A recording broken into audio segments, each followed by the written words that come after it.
Hello and welcome back to the Bible Bearded and Bald, and today I'm very excited to be studying the seven churches prophecy with you, and we are focusing on Pergamos today, or Pergamom, depending on your translation. Pergamos was part of the kingdom of Pergamum. After Alexander the Great passed away, it was divided up among his four generals, Ptolemy, Seleucus, Cassander, and Lysicamus. And the kingdom of Pergamum was in Lysicamus' territory, but I'd like to go back a little bit further than that. Pergamos was part of the ancient kingdom of Anatolia, or rather the area of Anatolia in modern-day Turkey.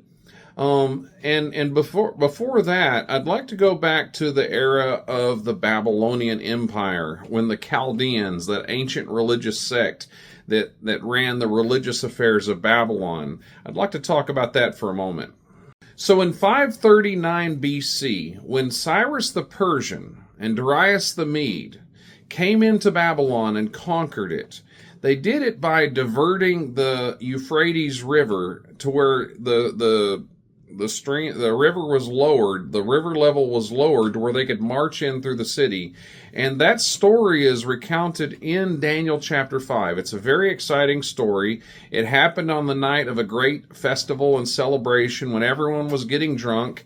And Belshazzar, the second man in power, his father Nabonidus was off fighting in another district. But Belshazzar decided to get out some of the sanctuary items from the Hebrew tabernacle that Nebuchadnezzar had stored away. And he decided to have a party with them. Well, that was about enough. God had had enough, and that was the night that Babylon fell. The religious order of the kingdom of Babylon, one of their key religious orders was the Chaldeans. They were a very ancient sect. The historian Josephus tells us that they descended from Arphaxad, the son of Shem, who was the son of Noah. So they go way back.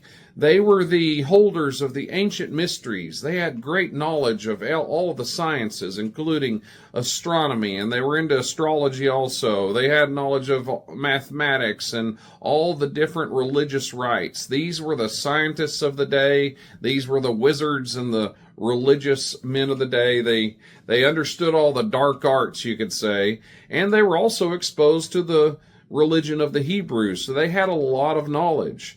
And they actually became an annoyance to the Persians, and they actually ended up fleeing out of Babylon. So when they fled out of Babylon, they went on to Asia Minor, or then known as Anatolia, and they went to the city of Pergamos in particular. And there they carried all of their ancient knowledge and their ancient rites, their dark arts, their mysteries, all of the wisdom that they had gathered from all of the different religions of the world. Because keep in mind, Babylon was the superpower of the world, and they had access to all of the different religions and cultures and rites and languages, and so they went into the city of Pergamos there in ancient Anatolia, and at their college they also started to understand some of the Persian mysteries, particularly what the Magi's taught, the secrets of the Mithras. And there was a lot of syncretism and parallels between the Mithras and some of the ancient Babylonian gods. So there at the college of where the Chaldeans fled to, they took all of this ancient knowledge and they combined it with what the Magi, the Persian mystics and religious experts also taught. And chiefly among them was the study of the Mithras and the mysterious initiations into the worship of Mithra.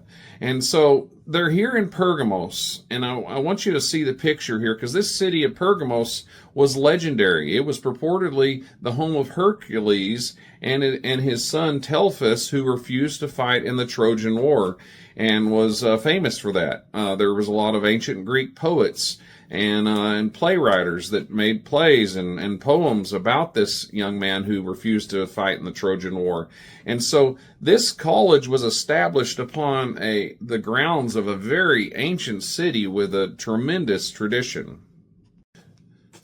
So they're in this ancient city, and the Chaldeans who had settled there, who are now becoming familiar with the ancient dark arts and mysteries of the Persian Magi, not only was their college established there in Pergamos, but this was a very religious city, because in addition to that, you had the temple of Asclepius, the ancient god or hero of healing. Very famous place where people would go to get healed.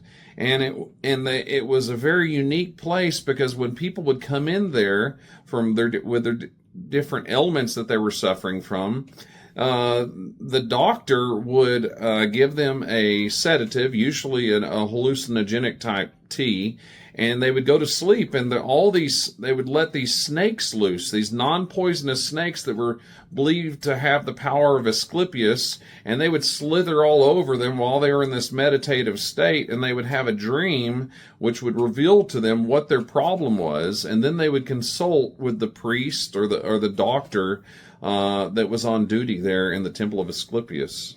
If that's not enough religion for you in one city, in this place you also had a great temple to Zeus, to Athena, to Apollo, to Demeter, and it also had the second biggest library in the world, second only to Alexandria. And it was known for being the home of the Mithra secret religion. This is an ancient religion that goes back at least to 14th century BC, and we only really know about it through archaeology because it was so secretive in nature.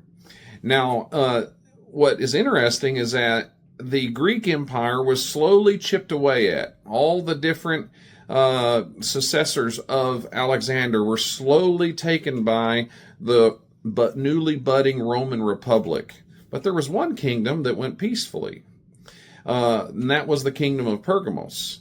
First, their neighboring city of Smyrna made a religious cult called Roma, and it was the goddess Roma, and it became the patron goddess of Rome. So it came right out of Smyrna, which was neighbor to Pergamos, and in the kingdom of Pergamos.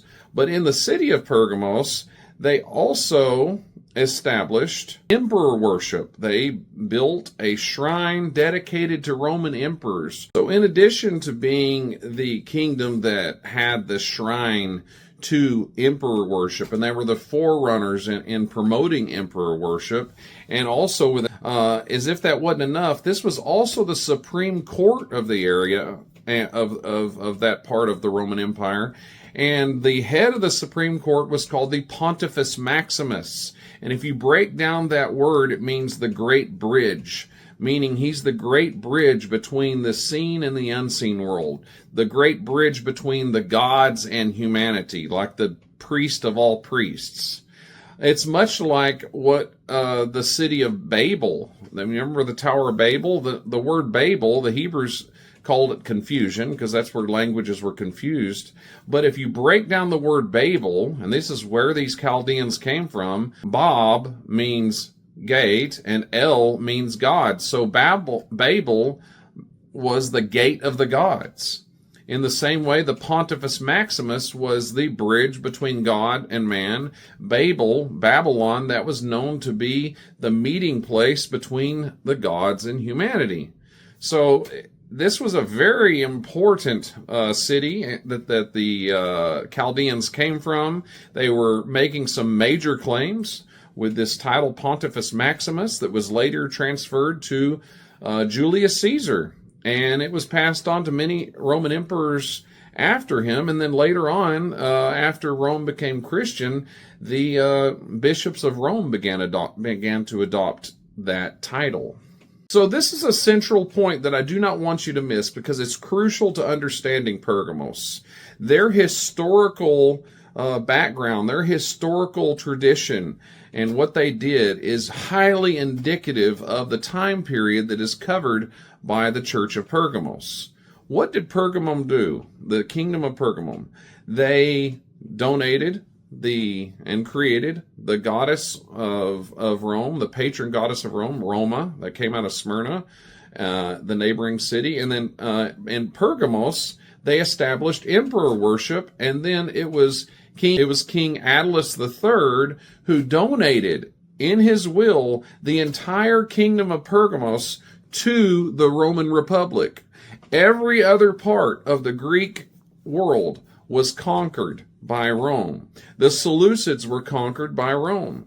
The kingdom of the Ptolemies was famously conquered by Rome in the Battle of Actium in 31 BC. Also, the kingdom of Macedonia was just taken by force by the Roman Republic. But the kingdom of Pergamum was given to Rome. And that is a crucial point. Now hear me out.